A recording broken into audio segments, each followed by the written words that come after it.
오늘 보실 말씀은 신약성경 227면에, 제가 가지고 있는 성경은 신약성경 227면에 사도행전 22장 12절부터 29절 말씀까지입니다.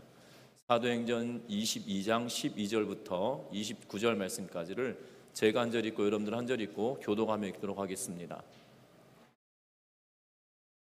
율법에 따라 경건한 사람으로 거기 사는 모든 유대인들에게 칭찬을 듣는 아나니아라 하는 이가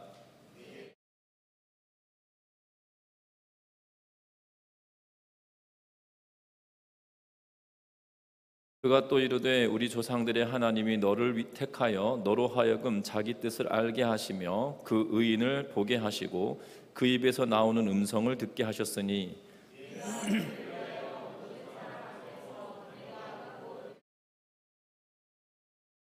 이제는 왜 주저하느냐. 일어나 주의 이름을 불러 세례를 받고 너의 죄를 씻으라 하더라.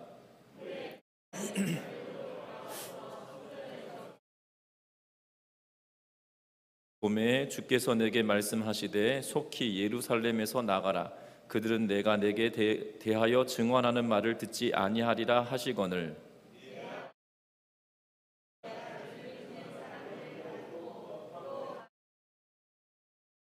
또 주의 증인 스데반이 피를 흘릴 때에 내가 곁에 서서 찬성하고 그 죽이는 사람들의 옷을 지킨 줄 그들도 아나이다.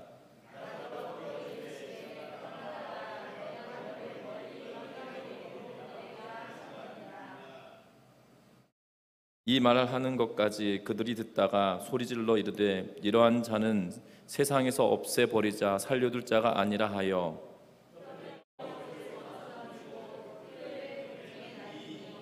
천부장이 바울을 영내로 데려가라 명하고 그들이 무슨 일로 그에게 대하여 떠드는지 알고자 하여 채찍질하며 신문하라 한대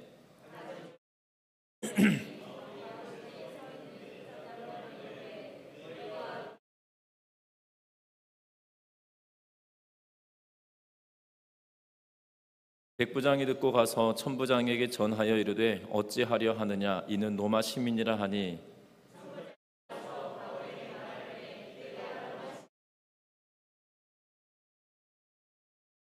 천부장이 대답하되 나는 돈을 많이 들여 이 시민권을 얻었노라. 바울이 이르되 나는 나면서부터라 하니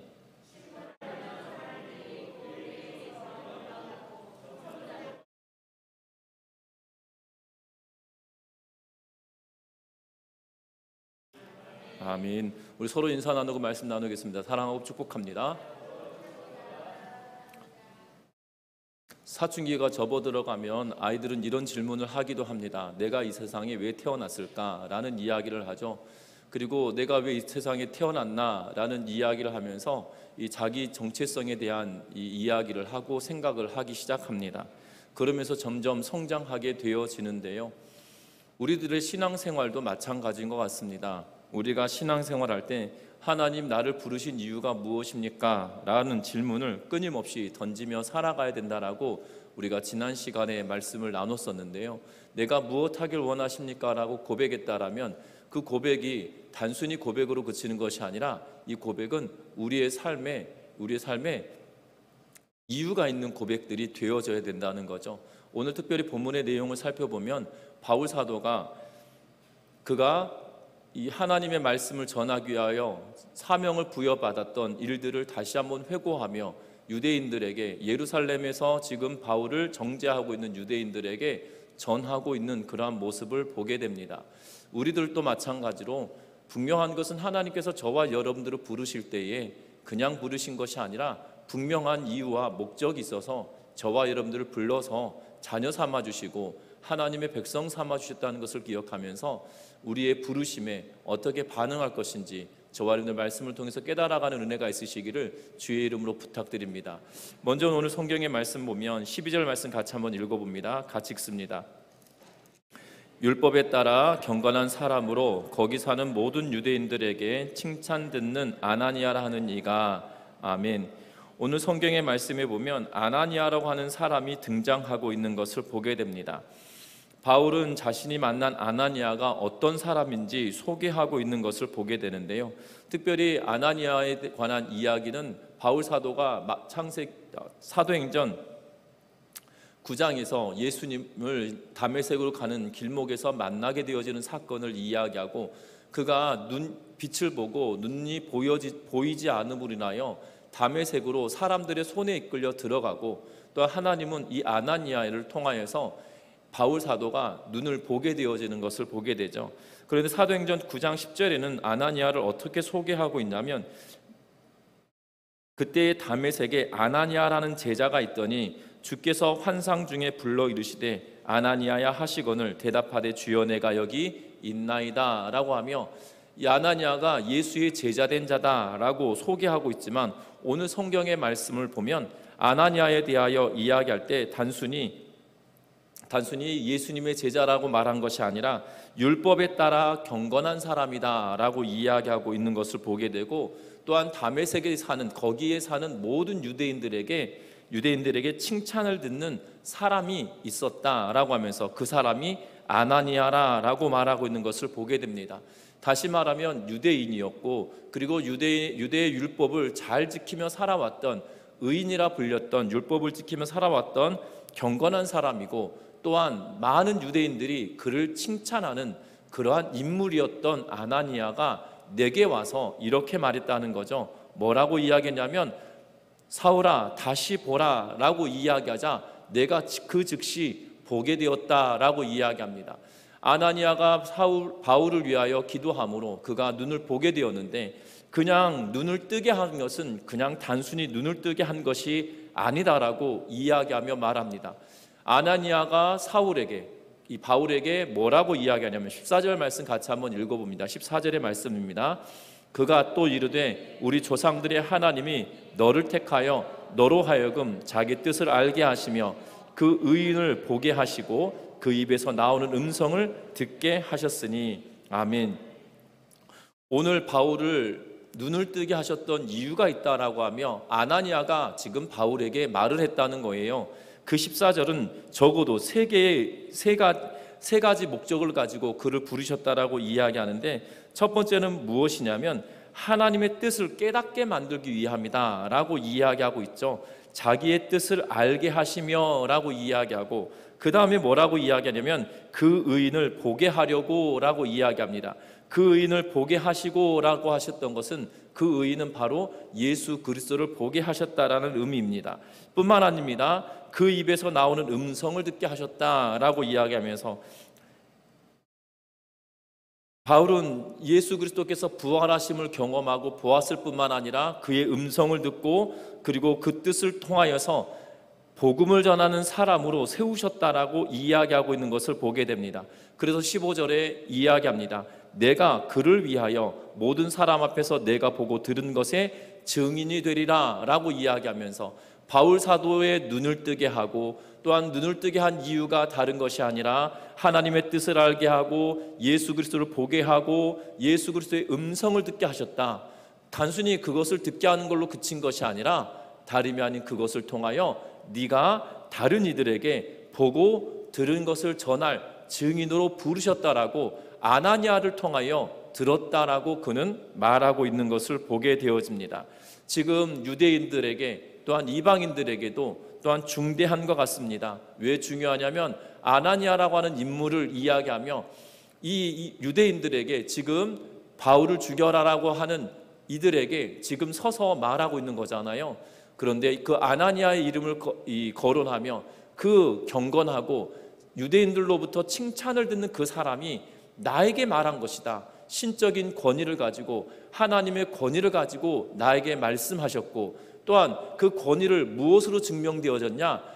그가 눈을 뜨라고 이야기하고 보게 됐고 다시 보라라고 이야기하는 그 명령을 통하여 내가 다시 보게 되어졌다. 이것은 하나님께서 그를 통하여 나에게 하신, 그리고 그것이 진짜인 것을 보여준 증거다라고 하며 지금 선언하고 있는 거거든요. 그래서 아나니아의 말을 통하여 내가 하나님의 뜻을 알게 되고 예수 그리스도를 만났고 그의 음성을 들었고, 그리고 그 들은 것에 대하여 증언하는 증인이 된 이유가 거기 있다라고 말하고 있는 것을 보게 된다는 겁니다. 저와 여러분들도 마찬가지입니다. 저와 여러분들도 바로 이러한 이유 때문에 우리가 이 땅에 예수 그리스도의 증인된 삶을 살아가야 된다는 거예요. 그런데 우리는 오해합니다. 내가 아나니아와 같은 사람을 만난 적이 없고 또한 기적을 체험한 적이 없는데 내가 어떻게 하나님께서 나를 부르셨다라고 말할 수 있습니까? 라고 말할 수 있을 것 같아요. 그런데 성경은 우리에게 분명하게 말합니다. 베드로가 가이사랴 빌립보에서 예수님께서 너희는 나를 누구라고 생각하느냐로 물으셨을 때 주는 그리스도시요 살아계신 하나님의 아들입니다 라고 고백을 하자 예수님께서 뭐라고 말씀하십니까? 바요나 시몬아 네가 복되다 라고 말하면서 네가 이렇게 고백을 하게 되어졌던 것은 주는 그리스도시요 살아계신 하나님의 아들입니다 라고 고백할 수 있었던 것은 다른 것이 아니라 너의 혈육, 너의 몸에서 나온 것이 아닌 하나님께서 너에게 그렇게 고백하도록 만든 것이다 라고 하며 말씀하고 있는 것을 보게 됩니다. 또한 바울은 우리에게 뭐라고 말하냐면 성령이 너희 안에 거하시면 아바 아버지로 부르게 된다라고 하면서 바로 저와 여러분들이 하나님을 아빠 아버지로 부를 수 있는 특권을 주신 것이다 라고 말하고 있다는 거예요. 저와 여러분들 기억할 것은 우리는 아나니아와 같은 사람을 통하여 눈이 안 보여졌던 눈이 띄어지거나 우리가 깊은 질병에 빠져 있는데 기도를 받고 갑작스럽게 고쳐졌다거나 그런 큰 기적을 경험하지 못했다 하더라도 더 큰 기적은 다른 것이 아니라 내가 죄인이었던 내가 하나님의 백성 되었는데 그 고백은 내가 주는 그리스도시요 살아계신 하나님이다라고 고백할 뿐만 아니라 하나님을 아바 아버지, 아빠 아버지라고 부를 수 있는 그러한 힘이 나에게 있는 것은 다른 것이 아니라 내 안에 성령께서 부어주셔서 확신하도록 하셨기 때문이라는 것이에요. 분명한 것은 바울은 그 신적인 권위에 힘입어 그가 복음을 전하게 되었다라고 지금 말하고 있는데 우리들도 마찬가지입니다. 성령께서 우리와 함께 하시고 하나님의 영이 우리와 함께 하지 않으셨다라면 하나님을 아바 아버지라고 부를 수 없었다는 것을 기억하면서 저와 여러분들도 특별한 하나님의 은혜가 우리에게 임하였다는 것을 기억하며 예수 그리스도의 이름을 전하며 살아낼 수 있는 우리 점유중앙교회 온 성도님들 되시기를 주의 이름으로 부탁드립니다. 뿐만 아닙니다. 오늘 성경의 말씀에 보면 또 뭐에 대해서 이야기하고 있냐면 바울 사도가 17절 말씀에 보면 17절과 18절 말씀 같이 한번 읽어봅니다. 후에 내가 예루살렘으로 돌아와서 성전에서 기도할 때에 황홀한 중에 봄에 주께서 내게 말씀하시되 속히 예루살렘에서 나가라. 그는 내가 내게 대하여 증언하는 말을 듣지 아니하리라 하시거늘. 아멘. 바울 사도가 예루살렘으로 돌아와서 성전에서 기도하는데 황홀한 경험을 했다라고 이야기합니다. 그런데 그 경험은 무엇이었냐면 다른 것이 아니라 속히 예루살렘에서 나가라라고 이야기하고 있는 것을 보게 됩니다. 그들은 네 말을 믿지 않을 거다. 네 말을 듣지 않을 테니 너는 예루살렘을 떠나라라고 지금 이야기하고 있는 것을 보게 되고 있어요. 이 시기는 다메섹에서 예수님을 만나고 나서 이 학자들마다 조금 견해가 다르지만 약 3년쯤 지난 때였을 거다라고 말을 합니다. 그리고 3년 후쯤 지난 걸로 보여지는데 이 본문을 통해서 보면 마치 베드로가 욥바에서 하늘로부터 내려오는 그 보자기에 쌓여 있는 그 음식물이 아니라 동물들이라는 표현을 해야 되는 게 마땅할 것 같은데요. 보자기에 쌓여서 내려오는 불결한 짐승들을 보고 음성이 들리는데 이것을 먹어라 라는 말에 베드로가 나는 부정한 짐승을 잡아서 먹지 못하겠다라고 말하죠. 이것이 3번에 걸쳐서 일어나는 환상을 보게 되는데요.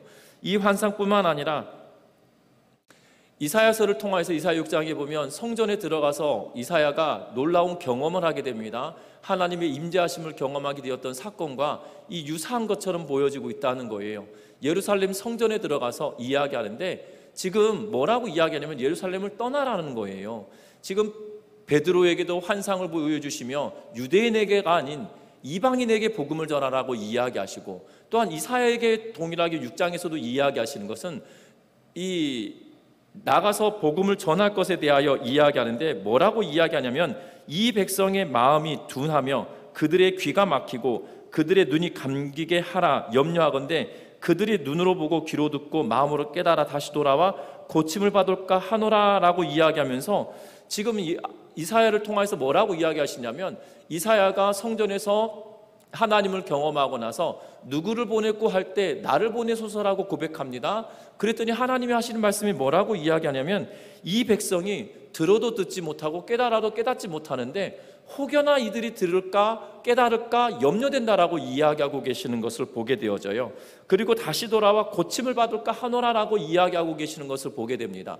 희한하지 않습니까? 이사야서를 잘 보면 어떻게 보면 이사야를 통해서 유대 백성들에게 지금 하나님의 말씀을 전해야 된다라고 여겨지는데 지금 누가 갈고 했더니 나를 보내소서라고 고백했어요.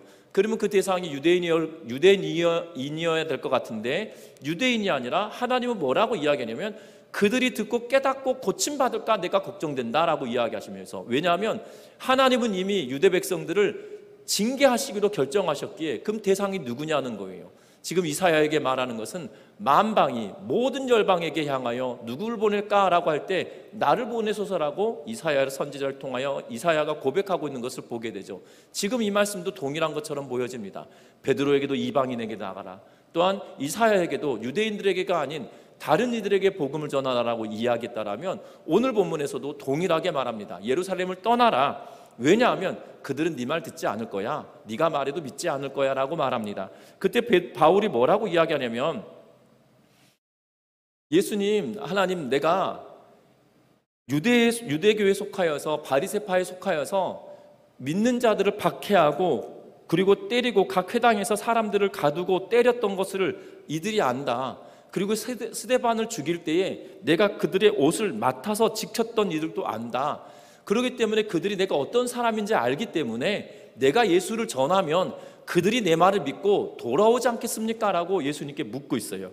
그것이 19절과 20절 말씀이거든요. 그런데 오늘 본문에 하나님은 뭐라고 말씀하시냐면 떠나가라, 내가 너를 멀리 이방인에게로 보내리라 라고 하시면서 내가 다시금 너를 이방을 향하여 나가도록 내가 너를 보낼 테니 가라라고 이야기하고 있는 것을 보게 된다는 겁니다. 그들이 바울의 말을 믿지 않습니다. 그 말이 실제로 이루어지고 있는 거잖아요. 바울은 예루살렘에서 복음을 전했지만 박해받고 있습니다. 지금 예루살렘에서 하나님의 말씀을 전하려고 했지만 전하기보다도 오히려 율법을 지키며 절기를 지키기 위하여 나왔더니 오해하여서 지금 바울을 죽이라라고 이야기할 만큼 이 어마어마한 상황이 그들에게 벌어지고 있다라는 거예요.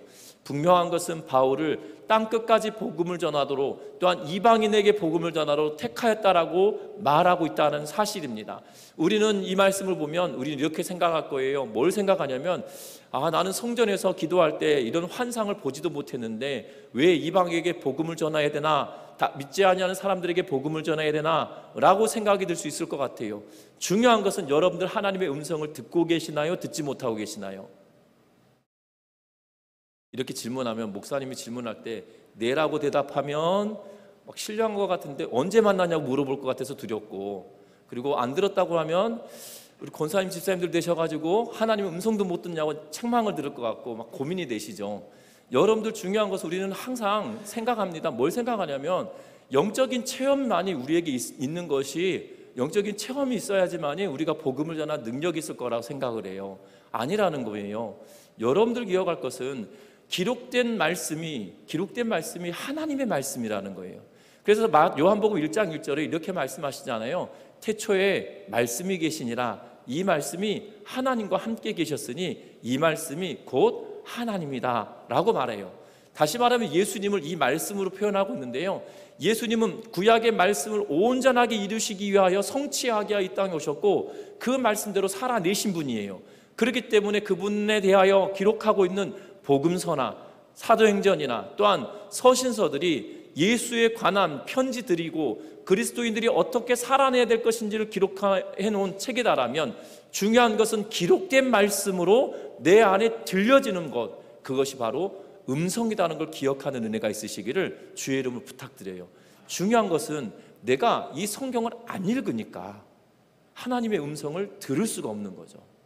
여러분도 그렇지 않겠습니까? 이 음악을 엄청 크게 틀어놓고 있는데 바깥에서 자녀분들이 아버지, 어머님 부르면 여러분들 들리나요? 안 들리나요? 소리를 꺼놓고 자녀의 말에 귀를 기울여라 대화가 되고 이야기가 되지 않습니까?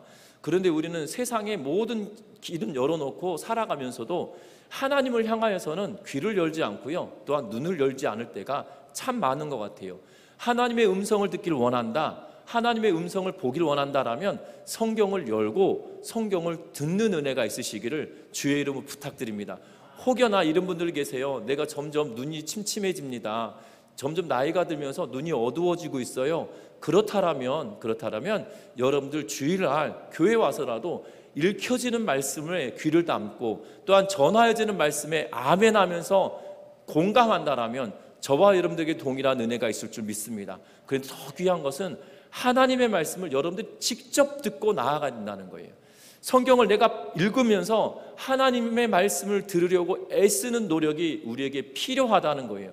성경을 해석하다가 읽으면서 이해가 되지 않으면 저에게 물어보시면 되는 거예요. 목사님이 어려운데 어떻게 물어봅니까? 라고 물으시는데요, 그러라고 목회자가 있는 것이지 다른 이유로 목회자가 있는 게 아니거든요. 여러분들이 성경을 읽다가 궁금하고 해석이 안 되면 물으시면 되는 거예요.